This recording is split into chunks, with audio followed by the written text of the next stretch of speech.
સર્ગ 30મો। હિરણ્યકશિપુએ અનેક પરાક્રમો કર્યા અને તેને નૃસિંહે માર્યો।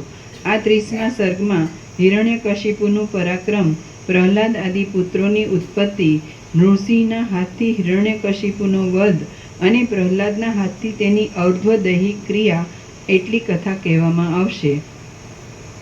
વસિષ્ઠ બોલ્યા, હે રામ, હવે હું જ્ઞાનના ઉદયનો ઉત્તમ પ્રકાર કહું છું, તે તમે સાંભળો। તે પ્રકારથી દૈત્યોનો રાજા પ્રહલાદ પોતાની મેળે જીવનમુક્ત થયો હતો। વિરુદ્ધ પક્ષના દેવતાઓને અને દૈત્યોને યુદ્ધમાં ત્રાસ આપીને નસાડનારો અને નારાયણના જેવા પરાક્રમવાળો એક હિરણ્યકશિપુ નામનો મોટો દૈત્ય પાતાળમાં રાજ્ય કરતો હતો।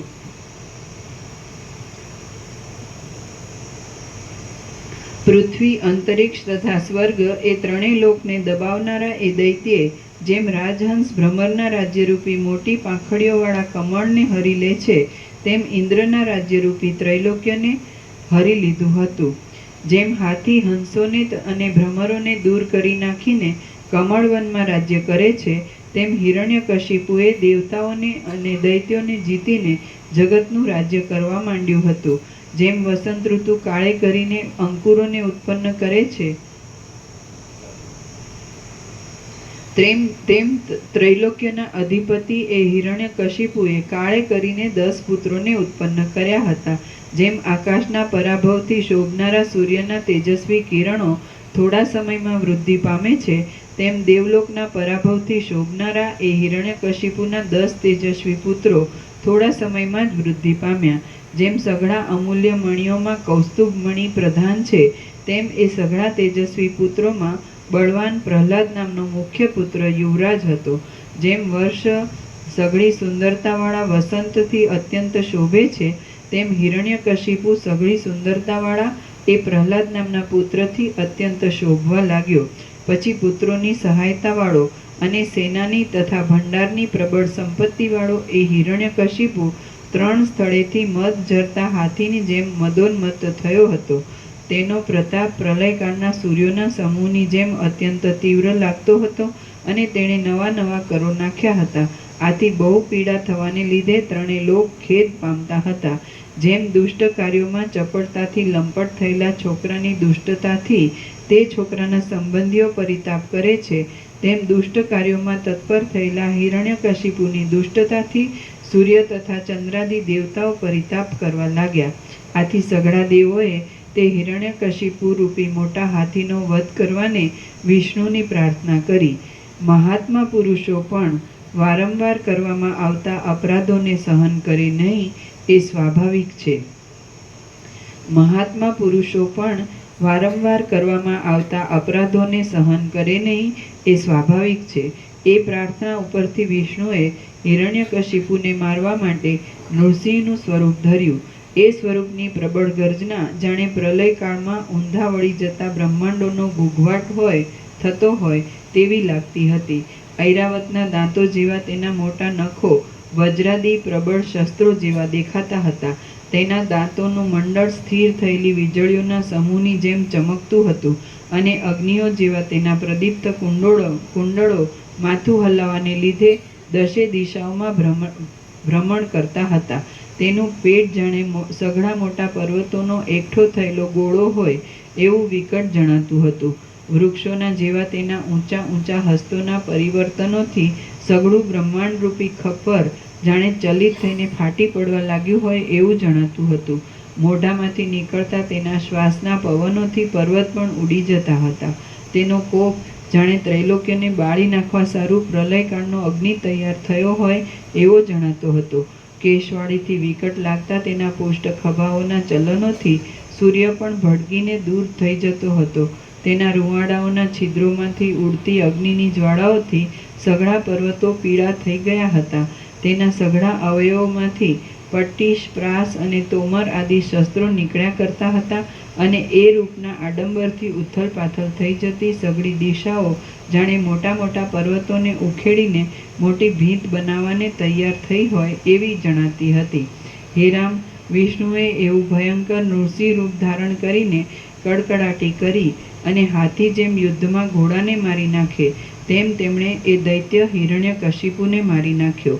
જેમ મહાકલ્પના અંતના સમયે અગ્નિ વિશ્વોના સમૂહને બાળી નાખે છે, તેમ એ નૃસિંહ ભગવાને પોતાના નેત્રોમાંથી નીકળતા અગ્નિઓથી દૈત્યોના નગરને બાળી નાખ્યું. એ નૃસિંહરૂપી પવન અત્યંત પ્રચંડ થયો અને તેમના હસ્તોના ફડાકાઓ રૂપી વાદળાઓ ગડગડ્યા તથા ઝબૂક્યા. તેથી હિરણ્યકશિપુનું નગર પ્રલયકાળના સમુદ્રની પેઠે વ્યાકુળ થયું. દાનવો અગ્નિથી બળવા માંડેલા મચ્છરોની પેઠે નાસી ગયા અને તેઓ પ્રકાશ વિનાના દીવાઓની પેઠે અદૃશ્ય થઈ ગયા. આમ પાતાળમાંથી મોટા મોટા દૈત્યો નાસી ગયા. તેના અંતઃપુરોનું મંડળ બળી ગયું અને તે પ્રલયથી છિન્નભિન્ન થયેલા જગત જેવું જણાવા લાગ્યું.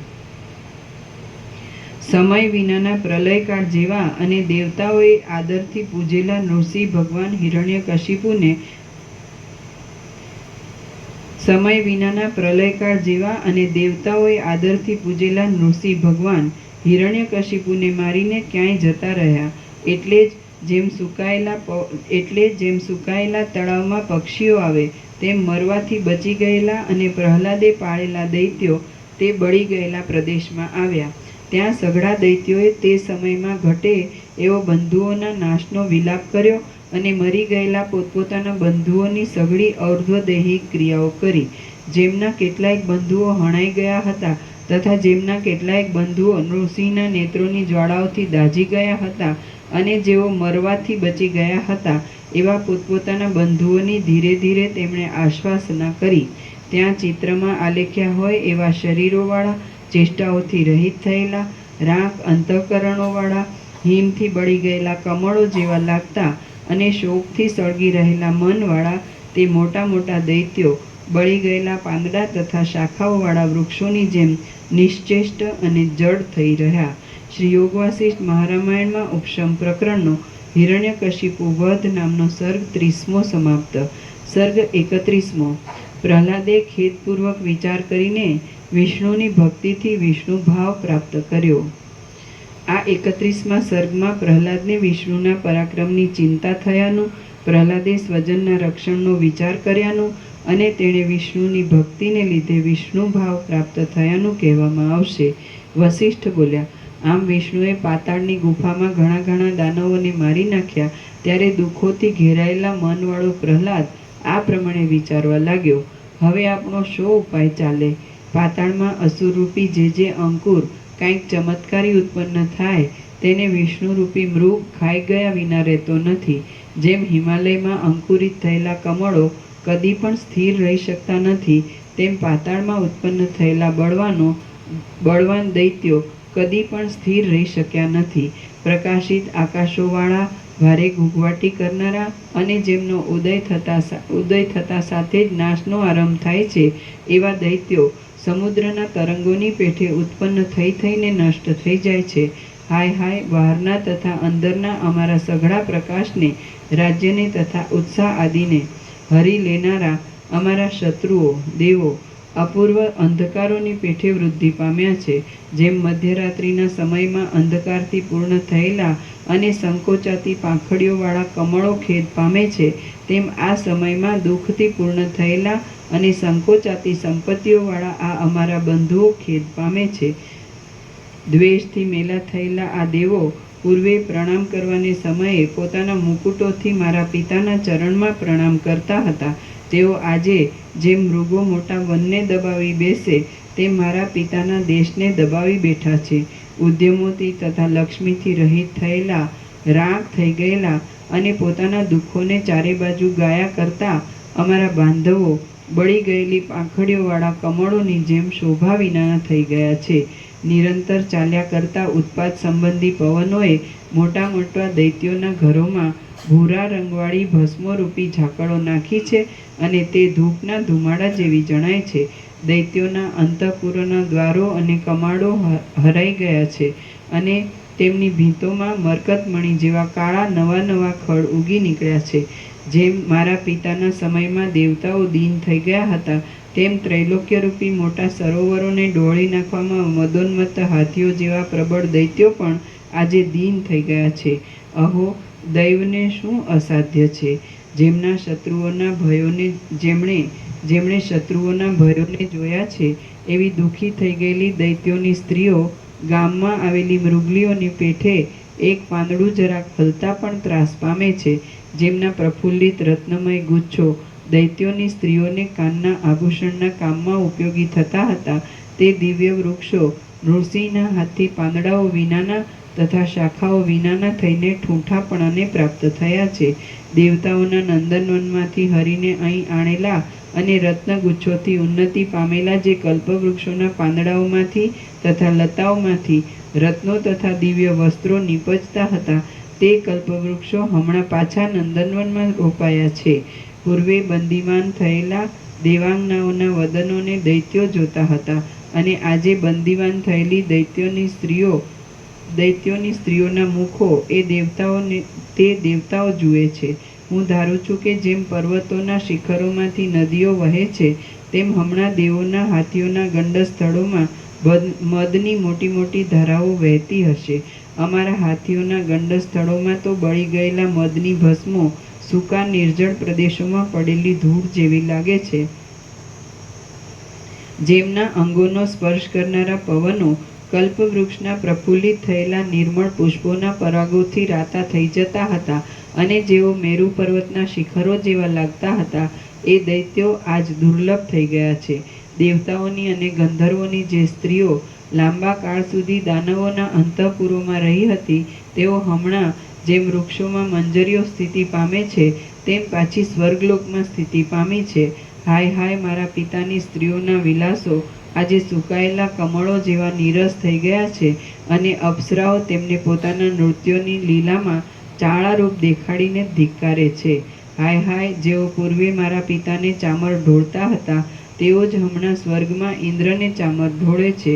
ભૂંડા કામ કરનારા એક વિષ્ણુની જ દેવતાઓ ઉપર કૃપા થઈ, અને તેથી અમને આ દીનતા આપનારી વિપત્તિ પ્રાપ્ત થઈ છે. દેવતાઓ વિષ્ણુની ભુજાઓ રૂપી વનની ઘાટી છાયામાં વિશ્રાંતિ પામ્યા છે, અને તેઓ હિમાલયના શિખરોની જેમ કદી પણ તપતા નથી.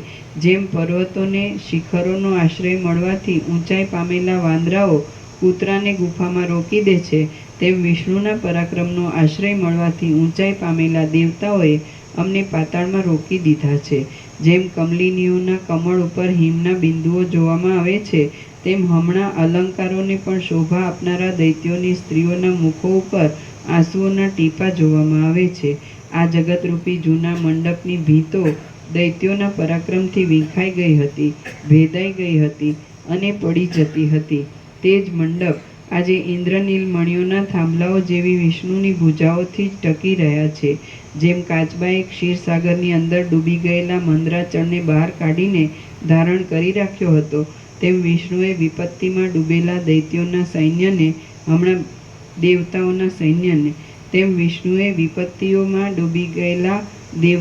સૈન્યને હમણાં બહાર કાઢીને ધારણ કરી રાખ્યું છે. જેમ પ્રલયકાળનો પવન મેરુ આદિ મોટા મોટા પર્વતોને પાડી દે છે, તેમ વિષ્ણુએ જ મારા પિતા આદિ સઘળા મોટા મોટા દૈત્યોને પાડી દીધા છે.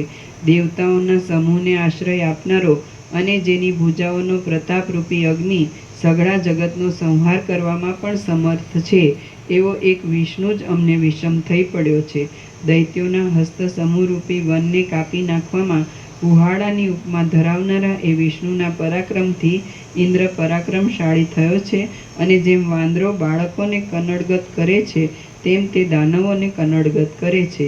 એ વિષ્ણુ આયુધો વિનાનો હોય તો પણ જીતી શકાય એવો નથી, કારણ કે એ જ વજ્ર જેવો દ્રઢ હોવાને લીધે શસ્ત્રોથી કે અસ્ત્રોથી કપાય એમ નથી. વિષ્ણુએ અમારા પૂર્વજોની સાથે ઘણા ઘણા ભયંકર સંગ્રામો કર્યા છે, અને તેમાં પરસ્પરની ઉપર પર્વતો ફેંકવામાં આવતા હતા.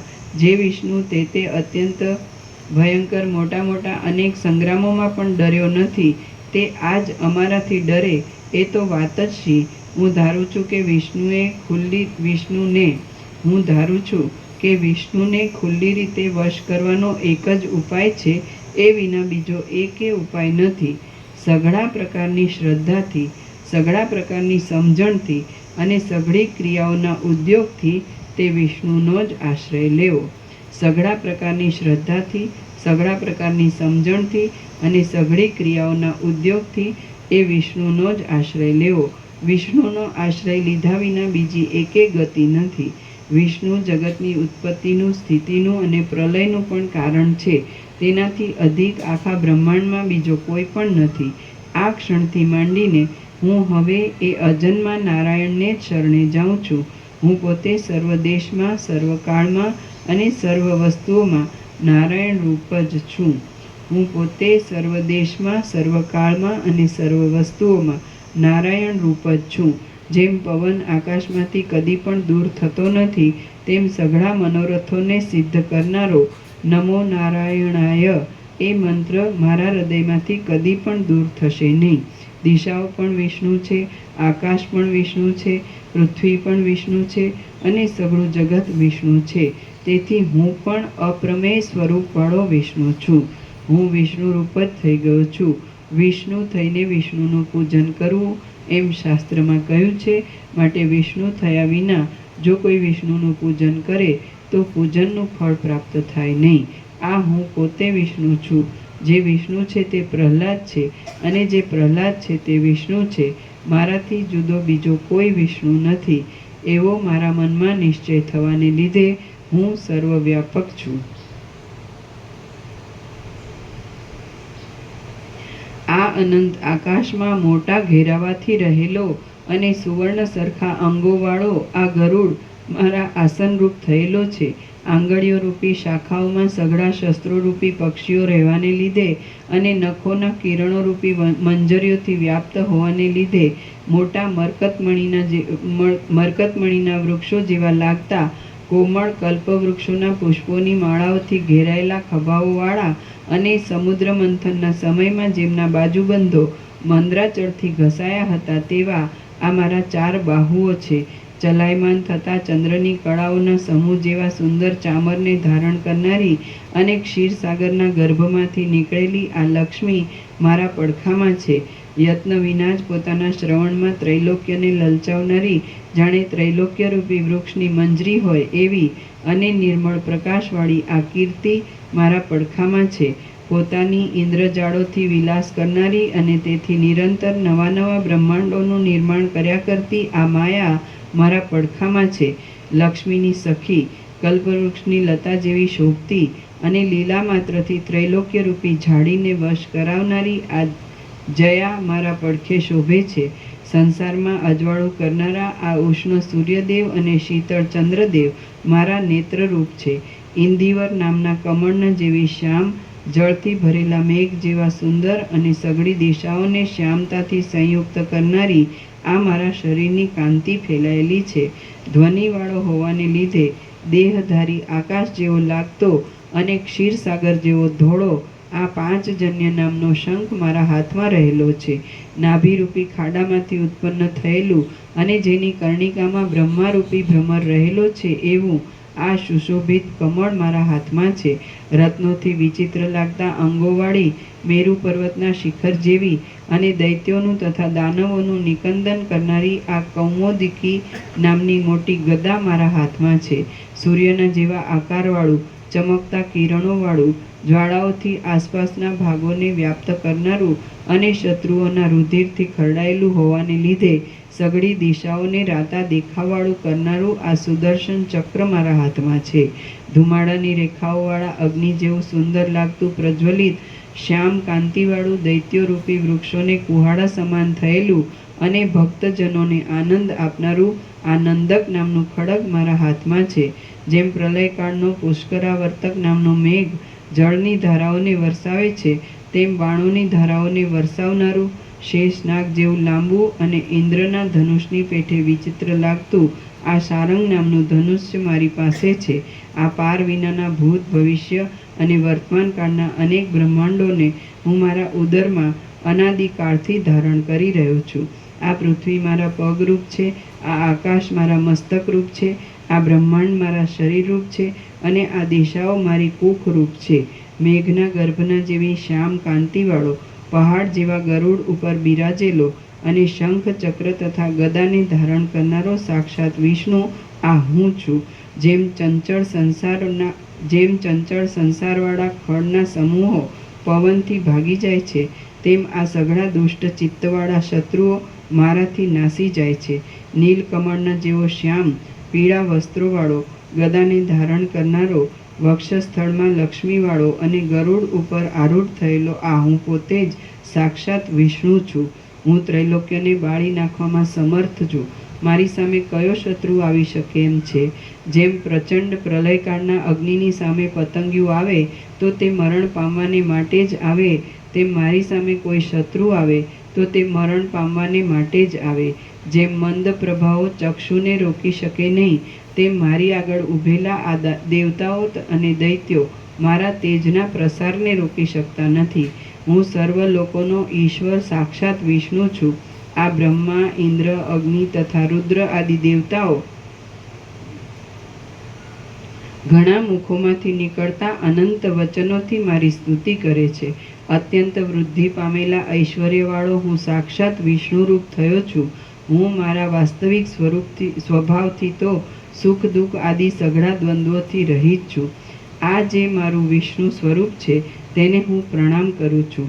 તેના ઉદરની અંદર સઘળું બ્રહ્માંડ રહ્યું છે. બળાત્કારથી તે સઘળા દુષ્ટ પ્રાણીઓને તોડી નાખનારું છે. વાદળા, પર્વતો, ખડ તથા વન આદિ સઘળા પદાર્થોમાં તે વ્યાપક થઈને રહે છે અને તે સઘળા પ્રકારના ભયોને મટાડનારું છે. શ્રી યોગ વાસિષ્ઠ મહારામાયણમાં ઉપશમ પ્રકરણનો પ્રહલાદ નારાયણી ભાવ નામનો સર્ગ 31મો સમાપ્ત. સર્ગ 32મો. આ 32મો પ્રહલાદે કરેલી વિષ્ણુ પૂજા અને તેથી દેવોને થયું આશ્ચર્ય. આ 32મા સર્ગમાં પ્રહલાદે કરેલી વિષ્ણુની માનસિક પૂજા, તે પછી દૈત્યોની સાથે કરેલી બાહ્ય પૂજા અને તે પછી એ વાત સાંભળીને દેવતાઓએ નારાયણને કરેલો પ્રશ્ન કહેવામાં આવશે. વસિષ્ઠ બોલ્યા, હે રામ, એ પ્રમાણે પ્રહલાદે પોતાના શરીરને ભાવનાથી નારાયણ રૂપ કર્યું અને પછી તે નારાયણનું પૂજન કરવાને માટે તેણે નીચે પ્રમાણે ચિંતવન કર્યું. આ મેં કલ્પેલું વિષ્ણુનું જે રૂપ છે તે જુદું કોઈ સમષ્ટિ રૂપ કે વ્યષ્ટિ રૂપ નથી, પણ મેં હું રૂપ જ કલ્પેલું જે વિષ્ણુનું સ્વરૂપ છે તેનું હું હૃદયમાંથી પ્રાણવાયુના પ્રવાહને માર્ગે બહાર આવાહન કરું છું અને પૂજાની સમાપ્તિ પર્યંત એ વિષ્ણુ જાણે બહાર બિરાજ્યા હોય એમ કલ્પના કરી લઉં છું. કરેક્શન. આ મેં કલ્પેલું વિષ્ણુનું જે રૂપ છે તેથી નહીં, તે જુદું કોઈ સમષ્ટિ રૂપ કે વ્યષ્ટિ રૂપ નથી. નહીં પણ નથી. ફરીથી. આ મેં કલ્પેલું વિષ્ણુનું જે રૂપ છે તે જુદું કોઈ સમષ્ટિ રૂપ કે વ્યષ્ટિ રૂપ નથી, પણ મેં હું રૂપ જ કલ્પેલું જે વિષ્ણુનું સ્વરૂપ છે તેનું હું હૃદયમાંથી પ્રાણવાયુના પ્રવાહને માર્ગે બહાર આવાહન કરું છું અને પૂજાની સમાપ્તિ પર્યંત એ વિષ્ણુ જાણે બહાર બિરાજ્યા હોય એમ કલ્પના કરી લઉં છું. એ ગરુડ ઉપર બિરાજેલા છે. ક્રિયા શક્તિ, જ્ઞાન શક્તિ, ઈચ્છા શક્તિ અને અનુગ્રહ શક્તિ એ 4 શક્તિઓથી સંપન્ન છે. શંખ, ચક્ર, ગદા. તેથી બરોબર નથી.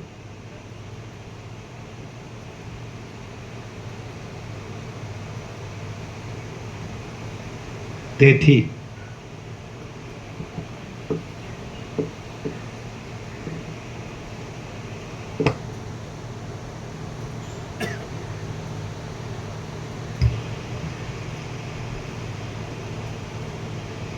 વસિષ્ઠ બોલ્યા, હે રામ, એ પ્રમાણે પ્રહલાદે પોતાના શરીરને ભાવનાથી નારાયણ રૂપ કર્યું અને પછી તે નારાયણનું પૂજન કરવાને માટે તેણે નીચે પ્રમાણે ચિંતવન કર્યું.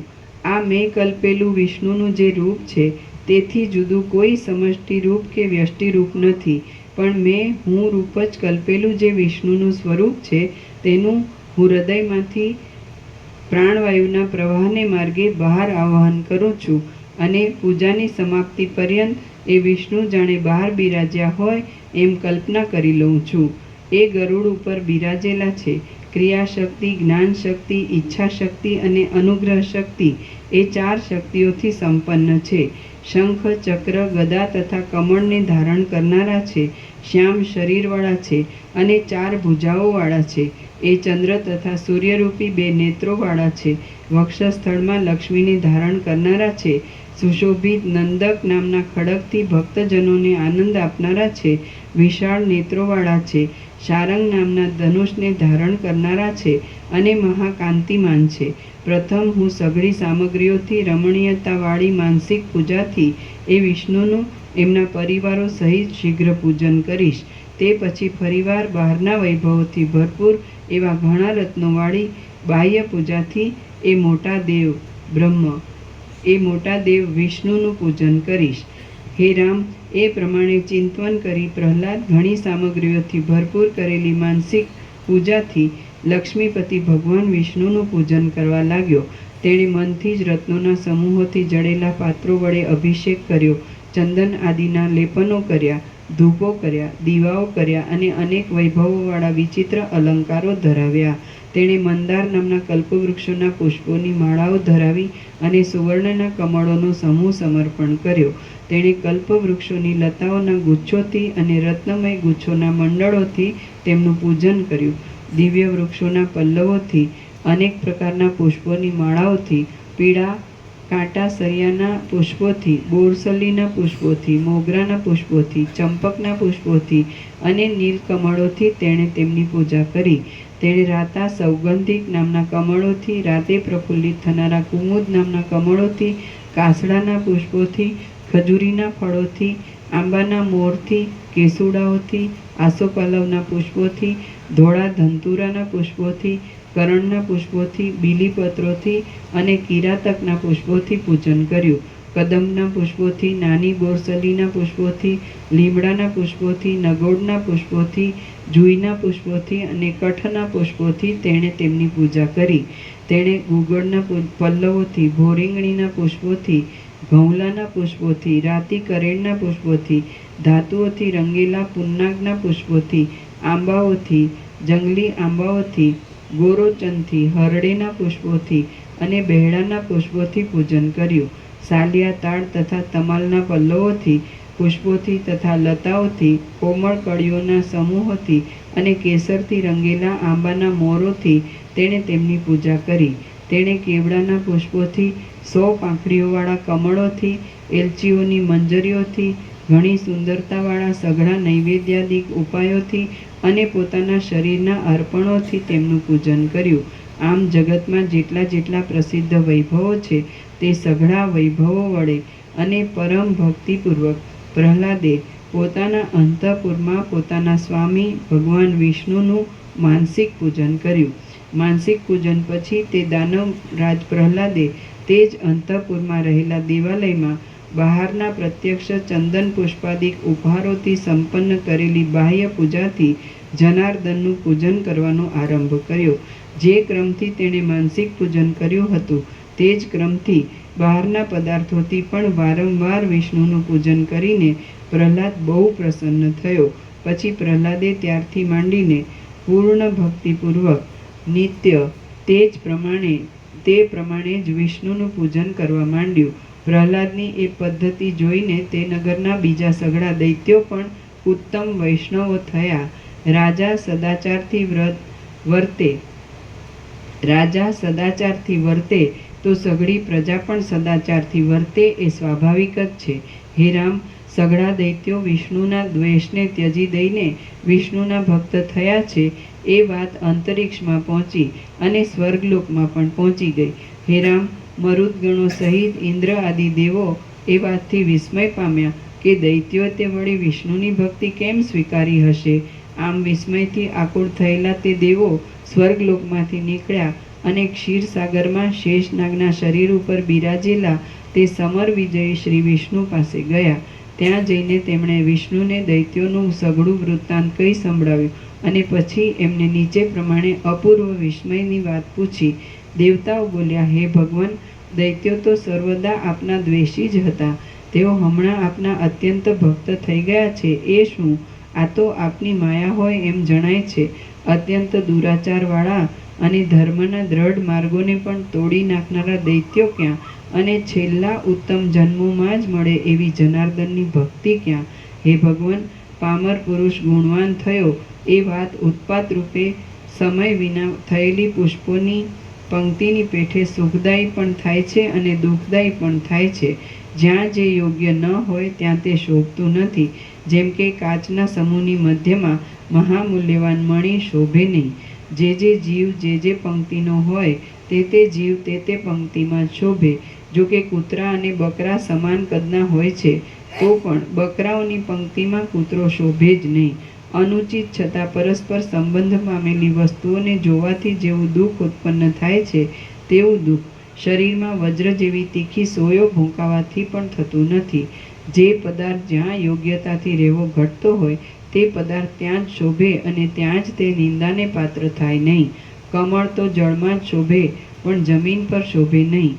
જો કમળ સ્થળમાં ઉગે તો તે નિંદાને પાત્ર જ થાય. અધમ પામરની રીતભાતવાળો સર્વદા નીચ કાર્યોમાં રુચિ રાખનારો અને હીન જાતિવાળો તુચ્છ દાનવ ક્યાં અને આપની ભક્તિ ક્યાં? દાનવનું અને આપની ભક્તિનું પરસ્પર ચોકઠું બેસે જ કેવી રીતે? હે પ્રભુ, જેમ કઠિન તથા તપેલી ખારી ધરતીમાં કમલીની ઉગે છે એ વાત અયોગ્ય ઘટનાવાળી હોવાને લીધે સાંભળનારાઓને સુખ આપતી નથી, તેમ દૈત્ય વિષ્ણુનો ભક્ત થયો છે એ વાત પણ અમને સુખ આપતી નથી. શ્રી યોગ વાસિષ્ઠ મહારામાયણમાં ઉપશમ પ્રકરણનો વિબુધ વાક્ય નામનો સર્ગ 32મો સમાપ્ત. સર્ગ 33મો. પ્રહલાદે વિષ્ણુ ભગવાનની સ્તુતિ કરી. આ 33મા સર્ગમાં ભગવત ભક્તિને લીધે પ્રહલાદને વિવેક આદિ ગુણોનો ઉદય થયાની અને ભગવાનને પ્રસન્ન થયેલા જોઈ પ્રહલાદે તેમની સ્તુતિ કર્યાની કથા કહેવામાં આવશે. વસિષ્ઠ બોલ્યા, પછી હે રામ, જેમ અત્યંત વેગથી ટહુકાર કરતા મયુરોના સમૂહને મેઘ વર્ષા દ્વારા પ્રત્યુત્તર આપે તેમ અત્યંત કોપથી બૂમો પાડીને પૂછતા દેવતાઓના તે સમૂહને શ્રી વિષ્ણુએ નીચે પ્રમાણે સાંત્વનાયુક્ત પ્રત્યુત્તર આપ્યો. ભગવાન બોલ્યા, હે દેવતાઓ, પ્રહલાદ ભક્તિવાળો થયો છે એ વિષયમાં તમે ખેદ પામો નહીં, કેમ કે તે અરિદમન પ્રહલાદ મોક્ષને જ યોગ્ય છે અને તેનો આ છેલ્લો જ જન્મ છે. જેમ બળી ગયેલું બીજ ફરી અંકુરરૂપ સ્થિતિને ધારણ કરતું નથી તેમ એ પ્રહલાદ હવે પછી ગર્ભવાસમાં જવાનો જ નથી. સદ્ગુણોવાળો પુરુષ સદ્ગુણોથી રહિત થઈ જાય તો એ અનર્થની વાત કહેવાય છે, પણ દુર્ગુણોવાળો પુરુષ સદ્ગુણોવાળો થાય તો એ વાત ઉત્તમ ગણવામાં આવે છે. હે દેવો, તમે પોતપોતાના વિચિત્ર સ્થાનોમાં જાઓ. પ્રહલાદમાં જે ગુણવાનપણું થયું છે તેથી તમને દુઃખ થવાનું નથી. વસિષ્ઠ બોલ્યા, હે રામ, જેમ જળાશયના કિનારે ઉત્પન્ન થયેલા તમાલનો નીલગુચ્છ જલાશયના તરંગોમાં અંતર્ધાન થઈ જાય છે તેમ વિષ્ણુ ભગવાન દેવતાઓને આટલા વચન કહીને ક્ષીરસાગરના તરંગોમાં અંતર્ધાન થઈ ગયા. જેમ મંદરાચળે ઉછાળેલા ક્ષીર સમુદ્રમાંથી ઉડીને જળકણો પાછા ક્ષીરસાગરમાં જાય તેમ વિષ્ણુને પૂછવાની ઈચ્છાથી સ્વર્ગમાંથી સમુદ્રમાં ગયેલા દેવતાઓ વિષ્ણુનું પૂજન કરીને પાછા સ્વર્ગમાં ગયા. ત્યાર પછી દેવતાઓ પ્રહલાદના સ્નેહી મિત્રો થઈ ગયા, કેમ કે મોટા પુરુષોને જેના ઉપર વિશ્વાસ હોય તેના ઉપર બાળકોનું મન પણ વિશ્વાસ રાખે એ સ્વાભાવિક જ છે. અત્યંત ભક્તિવાળો પ્રહલાદ તો એ રીતે મનથી, ક્રિયાથી તથા વચનથી દેવાધિદેવ શ્રી વિષ્ણુનું પૂજન કરવામાં જ તત્પર રહેવા લાગ્યો. પૂજનમાં તત્પર રહેનારા એ પ્રહલાદના વિવેક, સંતોષ, વૈરાગ્ય અને વૈભવ આદિ સદ્ગુણો કાળે કરીને વૃદ્ધિ પામ્યા. માણસ જેમ સુકાયેલા ઝાડને જોઈને રાજી થાય નહીં તેમ એ પ્રહલાદ ભોગોના સમૂહને જોઈને રાજી થતો નહોતો. જેમ મૃગ માણસોની ભીડવાળી ભૂમિઓમાં રુચિ રાખે નહીં તેમ એ પ્રહલાદ સ્ત્રીઓમાં રુચિ રાખતો નહોતો. એ પ્રહલાદને લોકચર્ચામાં જરા પણ રુચિ રહી નહીં. તેને કેવળ શાસ્ત્રાર્થના કથનમાં જ રુચિ ઉત્પન્ન થઈ. જેમ કમલીની સ્થળમાં રુચિ કરે નહીં તેમ પ્રહલાદ ઉત્સવ આદિના કૌતુકમાં રુચિ કરતો નહોતો. જેમ વિંધ્યા વિનાનું નિર્મળ મોતી બીજા મોતીઓની સાથે પરોવી શકાય નહીં તેમ પ્રહલાદનું ચિત્ત ભોગોરૂપી રોગોના સંબંધમાં પરોવાયેલું નહોતું. ભોગાદિની કલ્પનાઓથી રહિત થયેલું પણ બ્રહ્મવિદ્યારૂપી વિશ્રાંતિમાં નહીં પહોંચેલું પ્રહલાદનું ચિત્ત વચમાં રહેવાને લીધે જાણે હિંડોળામાં હિંચકતું હોય એવી સ્થિતિમાં રહ્યું હતું. ક્ષીર સમુદ્રરૂપી મંદિરમાં રહેલા ભગવાન વિષ્ણુ પોતાની સર્વવ્યાપક અને શુદ્ધ સત્વાત્મક જ્ઞાન શક્તિથી પ્રહલાદની એ સ્થિતિને જાણતા હતા. ક્ષીર સમુદ્રરૂપી મંદિરમાં રહેલા ભગવાન વિષ્ણુ પોતાની સર્વવ્યાપક અને શુદ્ધ સત્વાત્મક જ્ઞાન શક્તિથી પ્રહલાદની એ સ્થિતિને જાણતા હતા. પછી ભક્ત લોકોને આનંદ આપનારા શ્રી વિષ્ણુ પાતાળના માર્ગમાંથી પ્રહલાદના પૂજન કરવાના દેવાલયમાં પ્રહલાદના આવ્યા પહેલાં જ પધાર્યા. દૈત્યોના મોટા રાજા પ્રહલાદે કમળ સમાન નેત્રોવાળા એ વિષ્ણુ ભગવાનને પધારેલા જાણીને બમણા ઉપચારોથી સમૃદ્ધ કરેલી પૂજા વડે પ્રેમપૂર્વક તેમનું પૂજન કર્યું. પૂજાના ઘરમાં પધારીને પ્રત્યક્ષ રીતે બિરાજેલા એ વિષ્ણુ ભગવાનને જોઈને પ્રહલાદ અત્યંત પ્રસન્ન થયો અને ભક્તિભરી વાણીથી નીચે પ્રમાણે સ્તુતિ કરવા લાગ્યો. પ્રહલાદ બોલ્યો, આપ ત્રૈલોક્યની સ્થિતિના સુંદર ભંડારરૂપ છો, સઘળા દોષોને હરનાર છો, સ્વયં પ્રકાશ છો, અનાથના નાથ છો, શરણાગતનું અત્યંત રક્ષણ કરનારા છો, સઘળી શક્તિઓથી સંપન્ન છો, દુઃખોને ટાળનારા છો, અજન્મા છો, સર્વદા સ્વરૂપમાં જ રહેલા છો અને સર્વ લોકોના ઈશ્વર છો. હું આપને શરણે આવું છું. આપ કુવલય નામના કમળ જેવા અને તથા નીલમણિ જેવા શ્યામ છો. શરદ ઋતુથી નિર્મળ થયેલા આકાશના ગર્ભ જેવા શ્યામ છો. ભ્રમરોની, અંધકારની તથા કાજળની કાંતિ જેવા કાંતિવાળા છો અને કમળને, ચક્રને તથા ગદાને ધારણ કરનારા છો. હું આપને શરણે આવું છું. આપ નિર્મળ છો, ભ્રમરના સમૂહ જેવા શ્યામ તથા સુકોમળ અંગોવાળા છો. ધોળી પાંખડીઓવાળા કમળની કળી જેવા શંખને ધારણ કરનારા છો. નાભી કમળમાં વેદરૂપી ગુંજારવ કરનારા બ્રહ્મારૂપી ભ્રમરને ધરનારા છો અને ભક્તજનોના હૃદય કમળોની પાંખડીઓમાં રહેનારા છો. હું આપને શરણે આવું છું. આપ શરદ ઋતુનું આકાશ છો. તે ધોળા નખોના સમૂહરૂપી તારાઓથી સંયુક્ત છે. મંદ હાસ્યથી શ્વેત લાગતા મુખરૂપી પૂર્ણ ચંદ્રના બિંબવાળું છે અને હૃદયમાં રહેતા કૌસ્તુભમણિના કિરણોના સમૂહરૂપી મંદાકિની આકાશ ગંગાવાળું છે. હું આપને શરણે આવું છું. સર્જાયેલી સઘળી ગાઢ સૃષ્ટિ પણ આપનામાં મુક્તપણે જ રહે છે. આપ કદી પણ જન્મતા નથી અને કદી પણ વૃદ્ધિ પામતા નથી. આપ સર્વવ્યાપક છો, અનંત છો અને ઉત્તમ ગુણોથી આપ અનાદિ શરીરવાળા સુશોભિત છો અને પ્રલય કાળમાં વડના પાંદડામાં શયન કરનારા બાલ મુકુંદ છો. હું આપને શરણે આવું છું. નવા પ્રફુલ્લિત થયેલા નાભી કમળના પરાગોથી પીળા શરીરવાળા, લક્ષ્મીના પ્રકાશતા શરીરથી શણગારેલા વક્ષસ્થળવાળા, સાયંકાળ જેવા રાતા કેસરી ચંદનના લેપવાળા અને સુવર્ણ જેવા પીળા વસ્ત્રોથી શોભી રહેલા આપ પ્રભુને હું શરણે આવું છું. દૈત્યોરૂપી કમલિનીઓને આપ હિમપાતરૂપ છો. દેવતાઓરૂપી કમલિનીઓને આપ સર્વદા ઉદય પામેલા સૂર્યબિંબરૂપ છો. બ્રહ્માના રહેવાની કમલિનીના તળાવરૂપ છો અને હૃદયરૂપી કમલિનીમાં બિરાજનારા પ્રભુ છો. હું આપને શરણે આવું છું. આપ ત્રૈલોક્યરૂપી કમલિનીના ધોળા કમળ જેવા પૂર્ણચંદ્રની જેમ શીતળ છો. આપ અંધકાર સમાન મોહને મટાડવામાં મોટા દીવા સમાન છો. આપ નિત્ય સ્વયં પ્રકાશ છો, જડતાથી રહિત છો, જીવોના મૂળભૂત તત્વરૂપ છો અને જગતની સઘળી પીડાઓને હરનારા પ્રભુ છો. આપ અંધકાર સમાન મોહને મટાડવામાં મોટા દીવા સમાન છો. આપ નિત્ય સ્વયં પ્રકાશ છો, જડતાથી રહિત છો, જીવોના મૂળ તત્વરૂપ છો અને જગતની સઘળી પીડાઓને હરનારા પ્રભુ છો. હું આપને શરણે આવું છું. વસિષ્ઠ બોલ્યા, હે રામ, આમ હે રામ, દૈત્યોનો વિનાશ કરનારા લક્ષ્મીના નિવાસરૂપ વક્ષસ્થળવાળા અને કુવલય નામના કમળની પાંખડીના જેવી શ્યામતાવાળા એ વિષ્ણુનું પ્રહલાદે ઘણા ઘણા ગુણોવાળી વાણીઓથી પૂજન કર્યું. એટલે જેમ રાજી થતા મયુરને મેઘ પ્રત્યુત્તર આપે છે, તેમ રાજી થતા એ અસુરેશ પ્રહલાદને ભગવાન વિષ્ણુએ નીચે પ્રમાણે પ્રત્યુત્તર આપ્યો. શ્રી યોગ વાસિષ્ઠ મહારામાયણમાં ઉપશમ પ્રકરણનો નારાયણ ગમન નામનો સર્ગ 33મો સમાપ્ત. સર્ગ 34મો. પ્રહલાદે પોતાનું સચ્ચિદાનંદ સ્વરૂપ જોયું. આ 34મા સર્ગમાં પ્રહલાદે વિષ્ણુના વરદાનથી સદ્વિચારને પ્રાપ્ત થઈ અનાત્મ વર્ગનો નિરાશ કરીને પોતાનું સચ્ચિદાનંદ સ્વરૂપ જોયું એ કથા કહેવામાં આવશે. ભગવાન બોલ્યા, હે ગુણોના ભંડારરૂપ, હે દૈત્યકુળના મોટા શિરોમણી રૂપ, તું મારી પાસેથી જોઈતું વરદાન માગી લે એટલે ફરી જન્મો થવાનું દુઃખ શાંત જ થઈ જાય. પ્રહલાદ બોલ્યા, હે સઘળા સંકલ્પોના ફળોને આપનારા, હે સઘળા લોકોના અંતર્યામી પ્રભુ, આપના ધારવાથી જે વરદાન સઘળી દીનતાઓનું નિવારણ કરવાનું હોય તે જ વરદાન આપ મને આપો.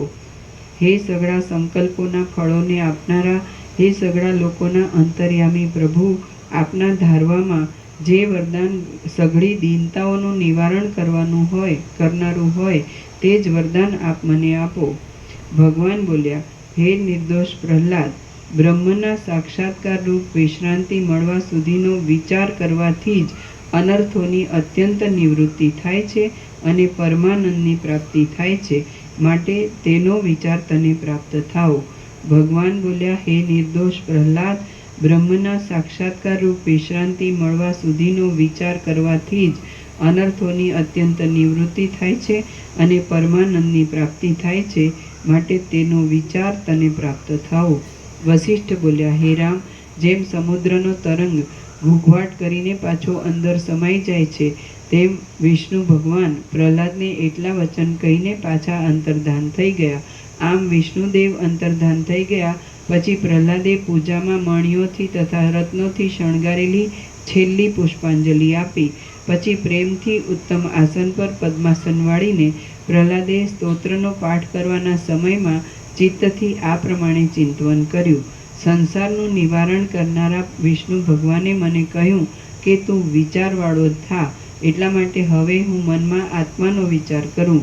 હું જે આ સંસારરૂપી આડંબરમાં બોલું છું, ચાલું છું, ઊભો રહું છું અને પ્રયત્નથી વિષયોનો ઉપભોગ કરું છું, તે હું પોતે કોણ છું?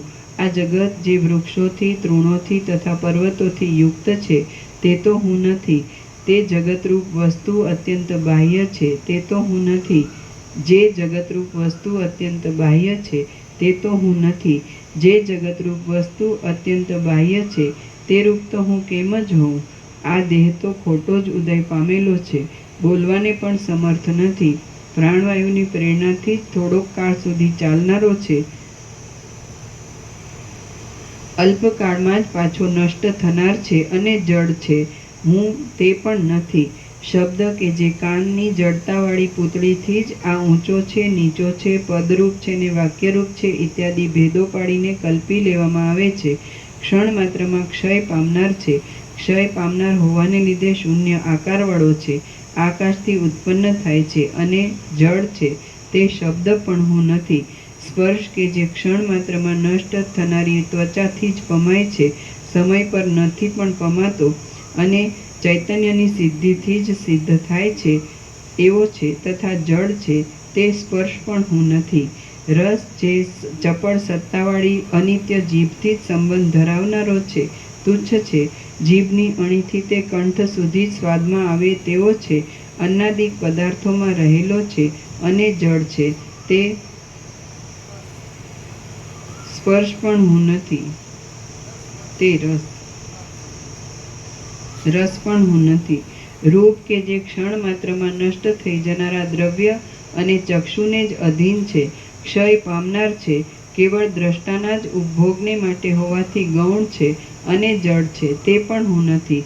ગંધ કે જે પ્રકાશ વિનાની તથા ક્ષય પામનારી નાસિકાથી જ કલ્પાય છે, ક્ષણ માત્રમાં નષ્ટ થનાર છે, ક્ષણે ક્ષણે ફેરફાર પામનાર છે અને જડ છે, તે પણ હું નથી.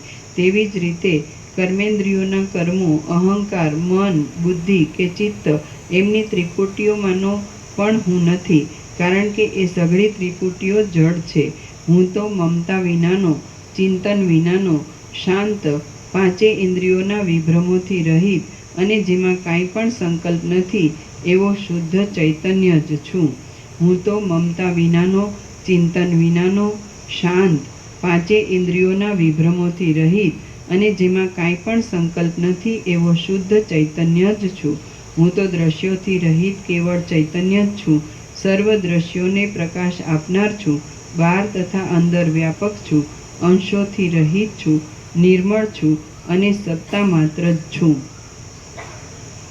હું તો દ્રશ્યોથી રહિત કેવળ ચૈતન્ય જ છું. સર્વ દ્રશ્યોને પ્રકાશ આપનાર છું, બહાર તથા અંદર વ્યાપક છું, અંશોથી રહિત છું, નિર્મળ છું અને સત્તા માત્ર જ છું. ઘડાથી માંડીને સૂર્ય પર્યંત આ સઘળા પદાર્થો ઉત્તમ તેજવાળા આ ચૈતન્યરૂપ દીવાથી જ પ્રકાશિત થાય છે. હા, હવે આ સાચું અને સંપૂર્ણ સ્મરણ મને પ્રાપ્ત થયું. સર્વવ્યાપક, નિર્વિકલ્પ, ચૈતન્યરૂપ અને સર્વને સ્ફુરણ આપનારો આ હું આત્મા છું. સર્વવ્યાપક, નિર્વિકલ્પ, ચૈતન્યરૂપ અને સર્વને સ્ફુરણ આપનારો આ હું આત્મા છું.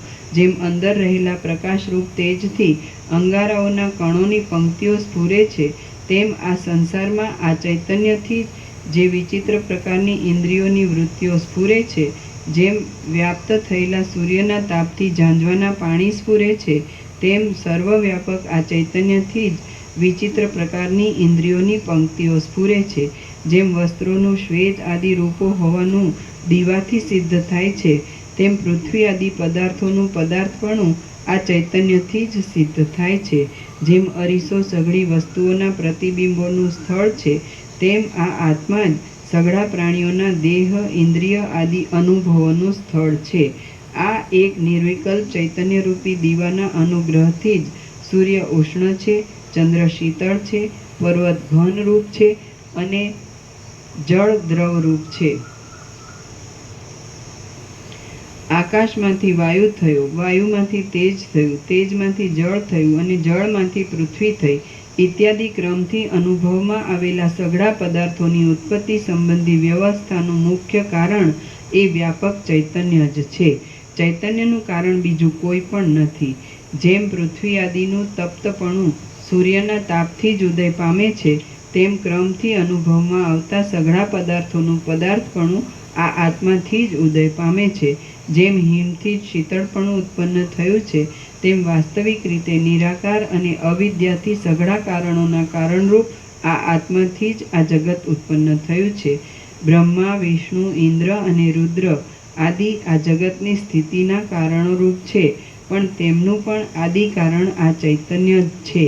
બ્રહ્મા, વિષ્ણુ, ઇન્દ્ર અને રુદ્ર આદિ આ જગતની સ્થિતિના કારણોરૂપ છે, પણ તેમનું પણ આદિ કારણ આ ચૈતન્ય જ છે. ચૈતન્યનું કારણ બીજું કોઈ નથી. ચૈતન્યનું કારણ બીજું કોઈ નથી. હું આ સાક્ષીથી પ્રકાશતા દ્રષ્ટા અને દ્રશ્ય ઇત્યાદિ નામોથી રહિત છું અને નિત્ય સ્વયં પ્રકાશ છું. આ હું સાક્ષીથી પ્રકાશતા દ્રષ્ટા અને દ્રશ્ય ઇત્યાદિ નામોથી રહિત છું અને નિત્ય સ્વયં પ્રકાશ છું. હું તેને જ પ્રણામ કરું છું. આત્માથી જુદી સત્તા વિનાના આ સઘળા પદાર્થો એ સર્વ અધિષ્ઠાનભૂત નિર્વિકલ્પ ચિદાત્મામાં જ ઉત્પન્ન થયા કરે છે, રહે છે અને પાછા લીન થાય છે. આ ચૈતન્યરૂપ જે અંતરાત્મા છે, તે જે વસ્તુનો સંકલ્પ કરે છે, તે વસ્તુ જ સર્વત્ર ઉત્પન્ન થાય છે. એ વસ્તુ સૂક્ષ્મરૂપથી કારણરૂપમાં રહેલી હોય તો પણ આત્માના સંકલ્પ વિના પ્રકટ થાય નહીં.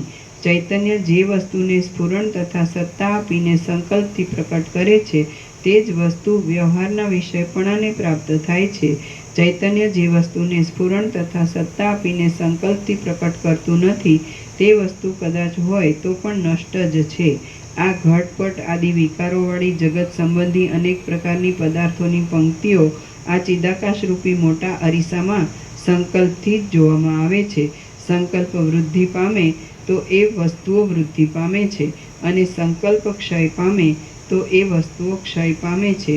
જેમ સૂર્યનું પ્રતિબિંબ અનિર્વચનીય છે, તેમ આત્મામાં રહેલું આ કાર્યકારણરૂપ જગત પણ અનિર્વચનીય છે.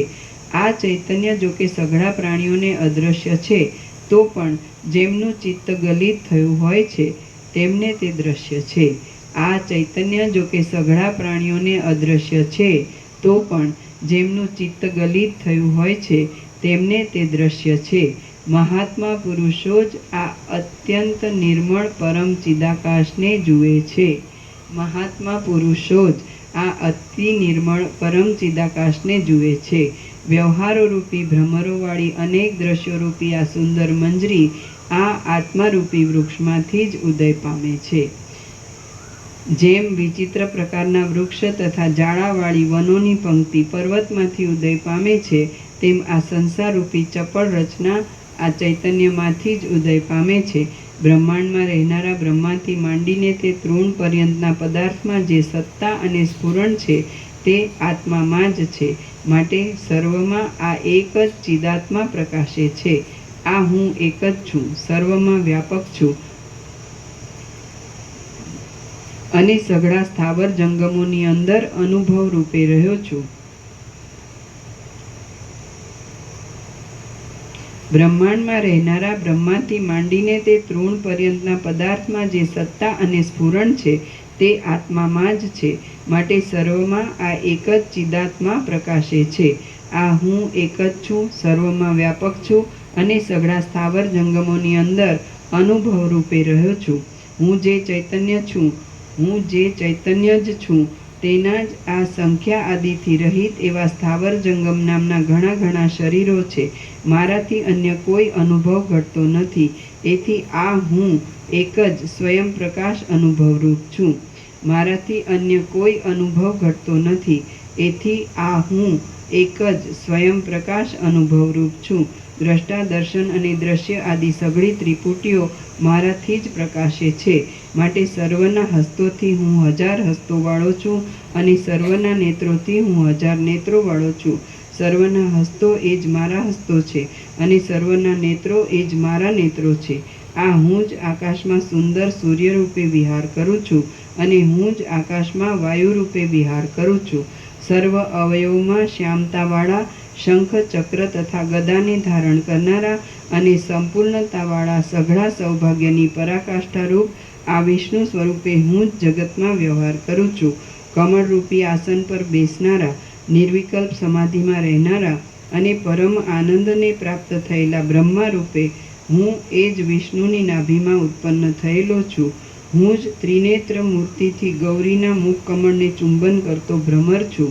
જેમ કાચબો પોતાના અંગોને સમેટી લે છે, તેમ હું જ સૃષ્ટિના અંત સમયે આ જગતને સમેટી લઉં છું. જેમ તપસ્વી પૂર્વના ક્રમથી પ્રાપ્ત થયેલા પોતાના મઠને પાળે છે, તેમ હું જ મન્વંતરના ક્રમથી પ્રાપ્ત થયેલા આ ત્રૈલોક્યના સઘળા રાજ્યને ઇન્દ્ર રૂપે પાળું છું. સઘળા દેહોને ધારણ કરનારો હોવાને લીધે સ્ત્રી પણ હું છું, પુરુષ પણ હું છું અને વૃદ્ધ પણ હું છું. હું જ સર્વ સ્વરૂપે થયેલો છું. જેમ કૂવો પોતાની ભૂમિમાંથી લતાને પ્રકટ કરે છે, તેમ રસ રૂપે રહેલો હું જ પોતાના સ્વરૂપભૂત ચૈતન્યરૂપી ભૂમિમાંથી ખડ, લતાઓ તથા ઝાડાને પ્રકટ કરું છું. જેમ બાળક પોતાની રમતને માટે કાદવનું રમકડું બનાવે છે, તેમ મેં મારી લીલાને માટે આ જગતના આડંબરરૂપી રમકડું બનાવ્યું છે. આ સર્વ દ્રશ્યોમાં હું જ વ્યાપક છું. મને પ્રાપ્ત થઈને દ્રશ્યોની સત્તા અદૃશ્ય થઈ જાય છે. આ સર્વ દ્રશ્યોમાં હું જ વ્યાપક છું. મને પ્રાપ્ત થઈને દ્રશ્યોની સત્તા અદૃશ્ય થઈ જાય છે. મેં પોતાના તત્વને સમજીને છોડી દીધેલું આ જગત વ્યવહારમાં રહે છે તો પણ કાંઈ જ નથી. હું રૂપી મોટા ચૈતન્યમય અરીસામાં જે જે પ્રતિબિંબિત થયું છે તે સઘળું મારાથી જુદું છે જ નહીં. કાંઈ પણ મારાથી જુદું હોવાનો સંભવ જ નથી. હું જ પુષ્પોમાં સુગંધરૂપ છું અને પુષ્પોમાં તથા પાંદડાઓમાં કાંતિરૂપ હું જ છું. કાંતિમાં જે રૂપ છે તે હું છું અને રૂપમાં પણ જે અનુભવ છે તે હું જ છું. આ સ્થાવર જંગમ જગતરૂપ જે કાંઈ દ્રશ્ય છે તે સઘળાના અધિષ્ઠાનરૂપ અને સઘળા સંકલ્પોથી રહિત પરમ ચૈતન્ય તત્વ હું જ છું. આ સ્થાવર જંગમ જગતરૂપ જે કાંઈ દ્રશ્ય છે તે સઘળાના અધિષ્ઠાનરૂપ અને સઘળા સંકલ્પોથી રહિત પરમ ચૈતન્ય તત્વ હું જ છું. જે પહેલી રસ શક્તિ છે તે જ જળના સમૂહરૂપ થાય છે. પછી જળના સમૂહરૂપ થયેલ એ જ શક્તિ વૃક્ષોમાં શાખાઓ આદિની ઉત્પત્તિના કારણરૂપે તથા ભીતોમાં ખડ આદિની ઉત્પત્તિના કારણરૂપે ફેલાયેલી છે. તે જ પ્રમાણે હું સઘળા પદાર્થોમાં તે કાર્યોની ઉત્પત્તિના કારણરૂપે ફેલાયેલો છું. હું સર્વ પદાર્થોની અંદર ઉત્કૃષ્ટ સત્તારૂપે રહેલો છું અને પોતાના સંકલ્પથી શરીરોમાં પ્રવેશ કરીને જુદા જુદા જીવો રૂપે દેખાવ આપું છું.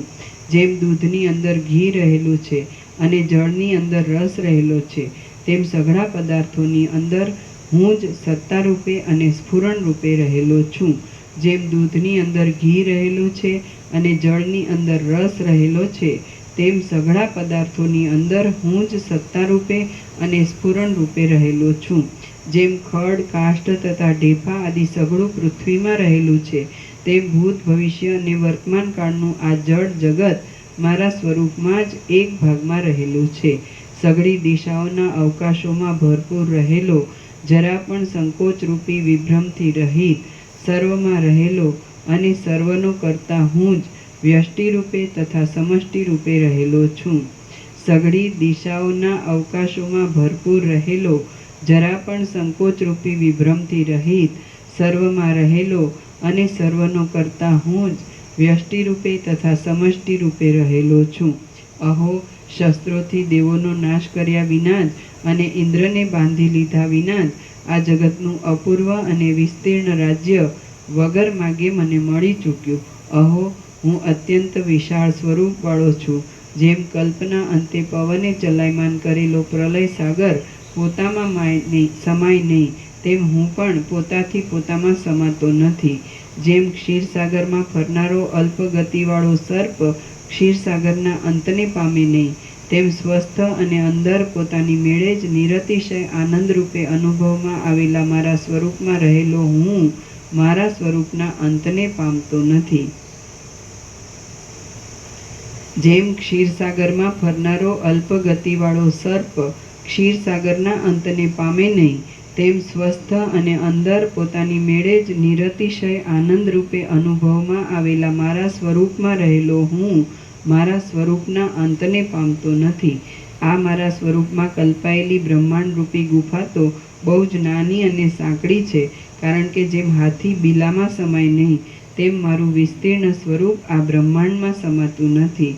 મારું રૂપ બ્રહ્મલોકથી પેલી પાર અને બ્રહ્મલોકની પણ ઉપર રહેલા સઘળા તત્વોની પણ પેલી પાર આગળ વધતું જાય છે, તે હજી સુધી પાછું વળતું નથી. કૌંસમાં વાસ્તવિક વિસ્તારની જ આ આગળ જતાં વધતા જવારૂપે કલ્પના છે એમ સમજવું. કૌંસ પૂરો. આટલા કાળ સુધી આ દેહાદી હું છું એવી ખોટી કલ્પના મને ક્યાંથી થઈ હતી? હું કે જે છેડા વિનાના આકારવાળો છું, તેનું એ કલ્પનાથી તો સ્વલ્પપણું થઈ ગયું હતું. આ તું છે અને આ હું છું એ તો ખોટી ભ્રાંતિ જ છે. દેહ કોણ છે? અદેહ કોણ છે? મૂવો કોણ છે અને જીવતો પણ કોણ છે? કશું નથી. જો દેહ તથા પ્રાણ સિદ્ધ થાય, જો દેહ તથા પ્રાણ સિદ્ધ થાય તો જ એ સઘળું સંભવિત છે, પણ દેહ તથા પ્રાણ પોતે મુદ્દલ સિદ્ધ જ થતા નથી. બિચારા મારા બાપ દાદાઓ ક્ષુદ્ર બુદ્ધિવાળા જ હતા કે જેઓ આ બ્રહ્મ વિદ્યારૂપી ચક્રવર્તીપણાને ત્યજીને સંસારની ભૂમિકાઓમાં જ રમ્યા હતા. બિચારા મારા બાપ દાદાઓ ક્ષુદ્ર બુદ્ધિવાળા જ હતા કે જેઓ આ બ્રહ્મ વિદ્યારૂપી ચક્રવર્તીપણાને ત્યજીને સંસારની ભૂમિકાઓમાં જ રમ્યા હતા. બ્રહ્મપણાથી ઉન્નતિ પામેલો અને ભરપૂરપણાવાળો આ મોટો વિચાર ક્યાં અને ભયંકર આશાઓને લીધે સર્પો જેવા ભયંકર રાજ્યના વૈભવો ક્યાં? બ્રહ્મપણાથી ઉન્નતિ પામેલો અને ભરપૂરપણાવાળો આ મોટો વિચાર ક્યાં અને ભયંકર આશાઓને લીધે સર્પો જેવા ભયંકર રાજ્યના વૈભવો ક્યાં? અનંત આનંદનો ઉપભોગ આપનારો અને પરમ ઉપશમથી શોભનારો આ શુદ્ધ ચૈતન્યમય વિચાર સઘળા વિચારોથી ઉત્કૃષ્ટ છે. અનંત આનંદનો ઉપભોગ આપનારો અને પરમ ઉપશમથી શોભનારો આ શુદ્ધ ચૈતન્યમય વિચાર સઘળા વિચારોથી ઉત્કૃષ્ટ છે. હું સઘળા પદાર્થોની અંદર સત્તા રૂપે રહેલો છું, દ્રશ્યોથી રહિત ચૈતન્ય રૂપ છું અને સઘળા જીવોના સ્વરૂપભૂત છું, માટે હું મને જ વારંવાર પ્રણામ કરું છું. હું સઘળા પદાર્થોની અંદર સત્તા રૂપે રહેલો છું, દ્રશ્યોથી રહિત ચૈતન્ય રૂપ છું અને સઘળા જીવોના સ્વરૂપભૂત છું, માટે હું મને જ વારંવાર પ્રણામ કરું છું. જેમ ખાધેલા અન્નને પચાવી દેવામાં આવે, તેમ જેણે સંસારને પચાવી દીધો છે તેવો હું જન્મરહિત થયો છું. સઘળા અનર્થોની વૃત્તિ નિવૃત્તિને પ્રાપ્ત થયો છું. જે પામવાનું છે તેને પામી ચૂક્યો છું. જીવનને સફળ કરી ચૂક્યો છું. મહાત્મા થયો છું અને સર્વથી ઉત્તમ થયો છું. જેમ ખાધેલા અન્નને પચાવી દેવામાં આવે તેમ જેણે સંસારને પચાવી દીધો છે તેવો હું જન્મરહિત થયો છું. સઘળા અનર્થોની વૃત્તિ નિવૃત્તિને પ્રાપ્ત થયો છું. જે પામવાનું છે તેને પામી ચૂક્યો છું. જીવનને સફળ કરી ચૂક્યો છું. મહાત્મા થયો છું અને સર્વથી ઉત્તમ થયો છું. આ બોધરૂપી અવિચળ અને ઉત્તમ સામ્રાજ્યને સર્વ બ્રહ્માંડોના અધિપતિપણાને ત્યજીને હું હવે રમણીયતા વિનાની અને મહાદુઃખરૂપી રાજ્યની વિભૂતિઓમાં રમીશ નહીં. મારો પિતા કે જે પોતાના આત્માને નહીં સમજેલો હોવાને લીધે લાકડા, જળ કે પથ્થરના બનાવેલા કિલ્લાઓનો આશ્રય લઈને પૃથ્વીમાં તળ સ્વામીપણાના અભિમાનથી રોળાયા કરતો હતો અને તેથી જ એક નીચ દાનવરૂપ તુચ્છ કીડા જેવો જ રહ્યો હતો, તેને ધિક્કાર છે. મારા પિતાએ મોટી ભૂલ કરીને જીવતા સુધી અવિદ્યામય શરીરને અવિદ્યામય પદાર્થોથી જ તૃપ્ત કર્યું. એ તે શું કર્યું? મારો પિતા હિરણ્યકશિપુ કેટલાયક વર્ષો સુધી આ ત્રૈલોક્યની લક્ષ્મીરૂપી નાની ઝૂંપડીને ભોગવીને એવું તે કયું યોગ્ય ફળ પામ્યો કે જેથી સઘળા અનર્થોની નિવૃત્તિ થાય?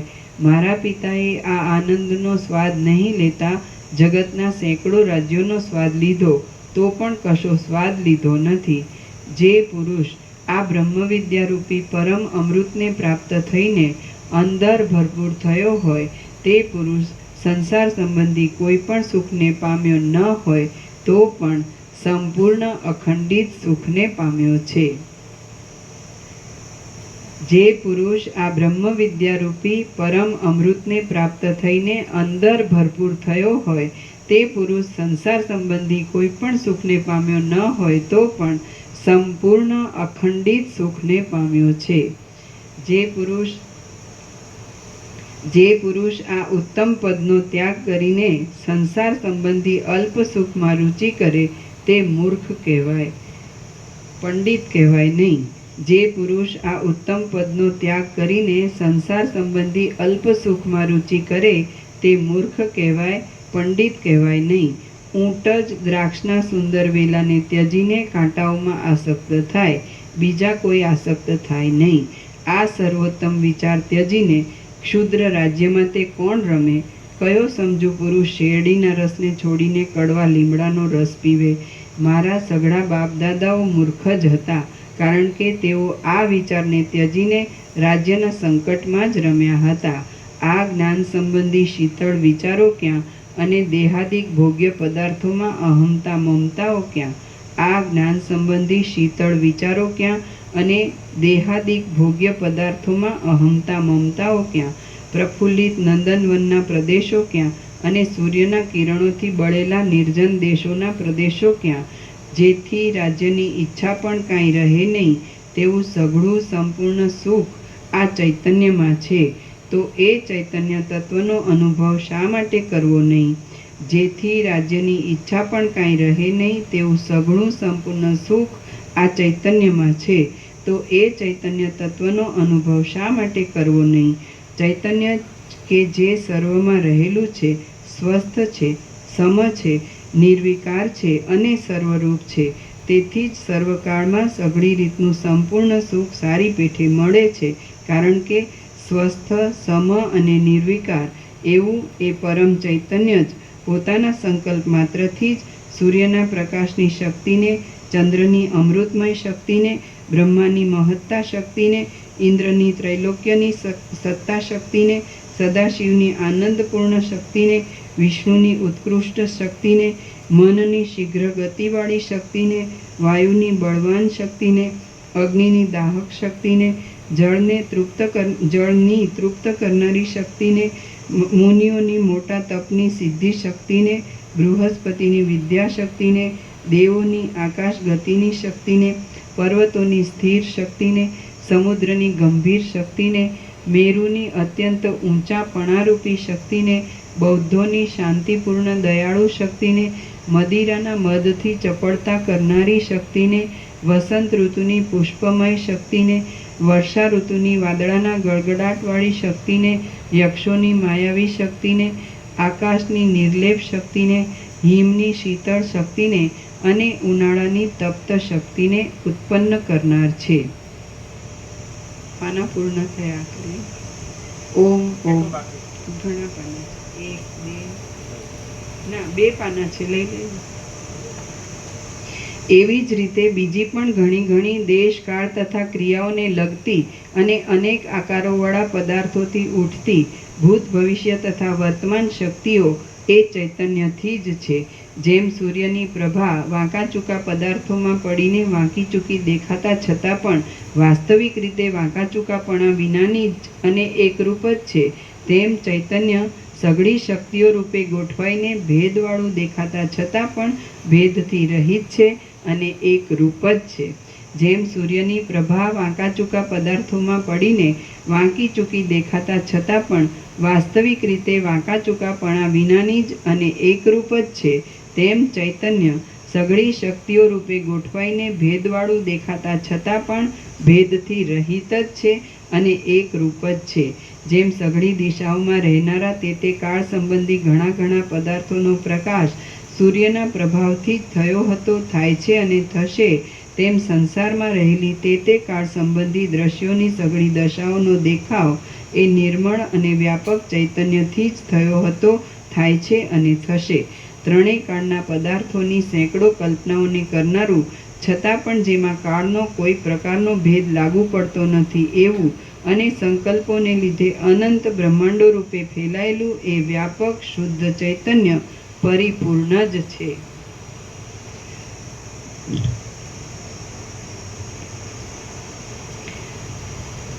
ત્રણેય કાળના પદાર્થોની સેંકડો કલ્પનાઓને કરનારું, છતાં પણ જેમાં કાળનો કોઈ પણ પ્રકારનો ભેદ લાગુ પડતો નથી એવું અને સંકલ્પોને લીધે અનંત બ્રહ્માંડો રૂપે ફેલાયેલું એ વ્યાપક શુદ્ધ ચૈતન્ય પરિપૂર્ણ જ છે. ત્રણેય કાળમાં અનંત દ્રશ્યોના અનુભવ રૂપે જણાતા તે ચૈતન્યમાંથી ત્રણેય કાળના કલ્પિત દ્રશ્યોને દૂર કરી નાખતા અખંડ અનુભવ જ અવશેષ રહે છે, કે જે સમતા કહેવાય છે અને પૂર્ણતા પણ કહેવાય છે. ત્રણેય કાળમાં અનંત દ્રશ્યોના અનુભવ રૂપે જણાતા તે ચૈતન્યમાંથી ત્રણેય કાળના કલ્પિત દ્રશ્યોને દૂર કરી નાખતા અખંડ અનુભવ જ અવશેષ રહે છે, કે જે સમતા કહેવાય છે અને પૂર્ણતા પણ કહેવાય છે. મીઠા રસનો અને કડવા રસનો એક કાળમાં અનુભવ કરવામાં આવતા મીઠા રસનો પણ અનુભવ થયો અને કડવા રસનો પણ અનુભવ થયો એમ કહેવાય છે, તો હવે એમાંથી અનુભવની ઉપાધિઓ રૂપ એ બંને રસનો ત્યાગ કરતા એકલો અનુભવ જ અવશેષ રહે છે, કે જે ચૈતન્ય અનુભવનું સ્વરૂપ છે અને બંને રસને સરખી રીતે લાગુ પડે છે. જેમ ઉપર કહ્યા પ્રમાણે મધના મીઠા રસને અને લીમડાના કડવા રસને અનુભવરૂપ ચૈતન્ય સરખી રીતે જ લાગુ પડ્યું, તેમ સઘળા પદાર્થોને પણ એ અનુભવરૂપ ચૈતન્ય સરખી રીતે લાગુ પડે છે, કેમ કે તે ઉપાધિઓનો ત્યાગ કરતા એકલો અનુભવ જ અવશેષ રહે છે. ચૈતન્ય કે જે સૂક્ષ્મ છે, સર્વ પદાર્થોમાં ગૂંથાયેલું છે, સત્તારૂપ છે અને મુખ્ય અદ્વૈત રૂપ છે, તે જો પદાર્થોને પરસ્પરથી જુદા પાડનારા ભેદોના સંકલ્પોને ત્યજી દઈને એક જ કાળમાં સઘળા પદાર્થોને જુએ, તો એકબીજાની સાથે સંબંધ ધરાવનારા પદાર્થો વિચિત્ર છતાં પણ એક રૂપે જ અનુભવમાં આવે છે. હવે ભેદોના સંકલ્પનો ત્યાગ કરવાનો ઉપાય કહું છું, તે તમે સાંભળો. કોઈ પણ દ્રશ્ય છે જ નહીં એમ દ્રશ્ય માત્રના અભાવનો આશ્રય કરવાથી ચિત્ત તરત જ શોક તથા મોહ આદિ પરિણામોને ત્યજી દે છે અને એવી રીતે દ્રશ્ય માત્રને મિથ્યા સમજીને સર્વના અધિષ્ઠાન રૂપ સચ્ચિદાનંદ આત્માને જોવાથી ચિત્ત રાગ આદિ દોષોને પણ ત્યજી દે છે. આ રીતે રાગ આદિ છૂટી જવાથી ભેદોના સંકલ્પોનો ત્યાગ થાય છે. ચૈતન્ય જો વર્તમાન દ્રશ્યોની ઉપેક્ષા કરે અને ભૂત તથા ભવિષ્ય દ્રશ્યોની વાસનાઓરૂપ બંધનોથી રહિત થાય, એટલે ત્રણેય કાળ ઉપર ધ્યાન આપે નહીં, તો તે ચૈતન્યની સમતા જ અવશેષ રહે છે. ચૈતન્ય જો એ પોતાની સત્ય સમતારૂપી સ્થિતિમાં રહે તો વાણીથી ન સમજાવાને લીધે જાણે સર્વદા અસત હોય એવું થઈ જાય છે અને જાણે શૂન્યપણાને પામ્યું હોય એવું થઈને રહે છે. એ ચૈતન્ય આત્મા કહેવાય છે તથા બ્રહ્મ પણ કહેવાય છે. અપવાદ દ્રષ્ટિથી જોતાં એ ચૈતન્ય કોઈ રૂપ નથી અને આરોપ દ્રષ્ટિથી જોતાં એ ચૈતન્ય સર્વરૂપ પણ છે. સઘળા દ્રશ્યોનો અત્યંત બાદ થઈ જતાં અખંડ રૂપે અવશેષ રહેનારું એ જે પરમ ચૈતન્ય છે તે જ મોક્ષ એ નામથી કહેવામાં આવે છે. જેમ પડળવાળું નેત્ર મંદ પ્રકાશવાળું હોવાને લીધે કોઈ પદાર્થના સ્વરૂપને બરાબર જોઈ શકતું નથી, તેમ એ આત્મા જો સંકલ્પોથી યુક્ત હોય તો મંદ પ્રકાશવાળો થવાને લીધે આ જગતના પોતાથી અભિન્નપણાને જોઈ શકતો નથી. જે આત્મા પોતામાં સારા અને નરસા સંકલ્પોરૂપી મેલોવાળો હોય તે આત્મા જેમ પાશથી બંધાયેલું પક્ષી આકાશમાં ચડી શકતું નથી તેમ બ્રહ્મ વિદ્યામાં ચડી શકતો નથી. આ જે લોકો છે તેઓ જેમ આંધળા પક્ષીઓ જાળોમાં પડે છે તેમ સંકલ્પોની ભાંજગળને લીધે જ મોહરૂપી જાળોમાં પડેલા છે. મારા બાપ દાદાઓ સંકલ્પોરૂપી જાળોમાં વીંટાઈને વિષયરૂપી ખાડાઓમાં જ પડ્યા હતા, તેથી તેઓએ આ ઉપદ્રવો વિનાનો માર્ગ જોયો જ નહોતો. જેમ કેટલાક દિવસ સુધી દેખવામાં આવેલા મચ્છરો ખાડાઓમાં જ નાશ પામે છે, તેમ કેટલાક દિવસો સુધી જોવામાં આવેલા એ મારા બિચારા બાપ દાદાઓ પૃથ્વી ઉપર જ નષ્ટ થઈ ગયા છે. ભોગોરૂપી દુઃખોને જ માગનારા એ દુર્બુદ્ધિવાળા લોકો જો આ તત્વને સમજ્યા હોત તો જન્મ મરણરૂપી ઊંડી ખાડીઓમાં પડત નહીં. ભોગોરૂપી દુઃખોને જ માગનારા એ દુર્બુદ્ધિવાળા લોકો જો આ તત્વને સમજ્યા હોત તો જન્મ મરણરૂપી ઊંડી ખાડીઓમાં પડત નહીં. સર્વ લોકો રાગ દ્વેષથી ઉઠેલા સુખ દુઃખાદિના ભ્રમથી ધરતીના દરોમાં રહેનારા કીડાઓ જેવા થઈ ગયા છે.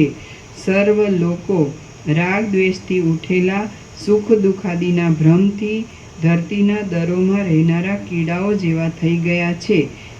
જે પુરુષના આ સારું છે અને આ ખરાબ છે એવા આકારોવાળા સંકલ્પોરૂપી ઝાંઝવાના જળ સત્ય જ્ઞાનરૂપી વરસાદથી શાંત થઈ ગયા હોય તે પુરુષનું જ જીવવું સફળ છે. જે પુરુષના આ સારું છે અને આ ખરાબ છે એવા આકારોવાળા સંકલ્પોરૂપી ઝાંઝવાના જળ સત્ય જ્ઞાનરૂપી વરસાદથી શાંત થઈ ગયા હોય તે પુરુષનું જ જીવવું સફળ છે. આ શુદ્ધ છે અને અખંડ નિર્મળ સ્વરૂપવાળા ચૈતન્યમાં સંકલ્પો સંભવે જ કેમ? આ શુદ્ધ અને અખંડ નિર્મળ સ્વરૂપવાળા ચૈતન્યમાં સંકલ્પો સંભવે જ કેમ? નિર્મળ ચાંદનીમાં જરા પણ ગરમ પ્રકાશ સંભવે જ કેવી રીતે? મુદ્દલ સંભવે જ નહીં, માટે છે જ નહીં. એવી રીતનો સત્યબોધ પ્રાપ્ત થવાથી સંકલ્પો શાંત થઈ જાય છે. હું રૂપ આત્મા કે જે અખંડ ચૈતન્ય સ્વરૂપ છે તેને હું પ્રણામ કરું છું. જગતને પ્રકાશ આપવામાં મણીની ઉપમા ધરાવનારા હે દેવ આત્મા, અહો તમે ઘણે કાળે જાણવામાં આવ્યા છો. જગતને પ્રકાશ આપવામાં મણીની ઉપમા ધરાવનાર હે દેવ આત્મા, અહો તમે ઘણે કાળે જાણવામાં આવ્યા છો. હે આત્મા, તમે ઘણે સમયે જણાયા છો, મળ્યા છો, ઉદય પામ્યા છો અને વિકલ્પોમાંથી દૂર કાઢવામાં આવ્યા છો. હવે તમે જે છો તે જ છો. હું તમને પ્રણામ કરું છું. હે આત્મા, હું રૂપ તમે કે જે અંત વિનાના છો, હું રૂપ તમે કે જે આનંદ રસથી ભરપૂર છો, હું રૂપ તમે કે જે બ્રહ્માદિના પણ પ્રકાશક છો અને હું રૂપ તમે કે જે સર્વથી ન્યારા પરમાત્મા છો, તમને હું પ્રણામ કરું છું. મારું પોતાનું જ સ્વરૂપ કે જે સંકલ્પોરૂપી આવરણ ટળી જવાને લીધે વાદળાઓરૂપી આવરણ વિનાના પૂર્ણ ચંદ્ર જેવું થયું છે, પોતાના જ આનંદ રસથી ભરપૂર બીજા કોઈના પણ આધાર વિના પોતાથી જ રહેલું છે, સ્વયં પ્રકાશ છે અને સ્વતંત્ર છે, તેને હું પ્રણામ કરું છું. મારું પોતાનું જ સ્વરૂપ કે જે સંકલ્પોરૂપી આવરણ ટળી જવાને લીધે વાદળાઓરૂપી આવરણ વિનાના પૂર્ણ ચંદ્ર જેવું થયું છે, પોતાના જ આનંદ રસથી ભરપૂર બીજા કોઈના પણ આધાર વિના પોતાથી જ રહેલું છે, સ્વયં પ્રકાશ છે અને સ્વતંત્ર છે તેને હું પ્રણામ કરું છું. શ્રી યોગ વાસિષ્ઠ મહારામાયણમાં ઉપશમ પ્રકરણનો પ્રહલાદાત્મોપદેશ યોગ નામનો સર્ગ 34મો સમાપ્ત. ઓમ ઓમ ઓમ. પ્રસાદ આપી દો.